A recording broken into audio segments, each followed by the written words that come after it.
पाहताय महाराष्ट्रातील सर्वात जलद news network Maharashtra police news 24। विद्यार्थ्यांना पोलिसांकडून मोबाईल आणि सायबर फसवणुकीबाबत मार्गदर्शन। जुन्नर तालुक्यातील सद्गुरू सीताराम विद्यालय पिंपरी पेंढार येथे पोलिसांकडून विद्यार्थ्यांना महत्त्वपूर्ण मार्गदर्शन करण्यात आले। यावेळी विद्यार्थ्यांना मोबाईलचा अनावश्यक वापर टाळण्याचा सल्ला देण्यात आला, तसेच व्यसनांपासून दूर राहण्याचे आवाहनही करण्यात आले। सायबर फसवणुकीबाबतही विद्यार्थ्यांना विशेष सूचना देण्यात आल्या।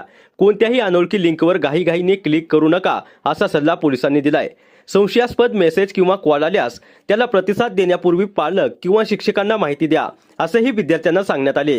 ही मार्गदर्शनपर कामगिरी एपीआय बाजगिरे साहेब यांच्या मार्गदर्शनाखाली पोलीस हवालदार साबळे, पोलीस कॉन्स्टेबल मस्करे आणि पोलीस कॉन्स्टेबल संपत भालेकर यांनी केली आहे। महाराष्ट्र पोलीस न्यूज 24 साठी महाराष्ट्र प्रतिनिधी पंकज सरोदे।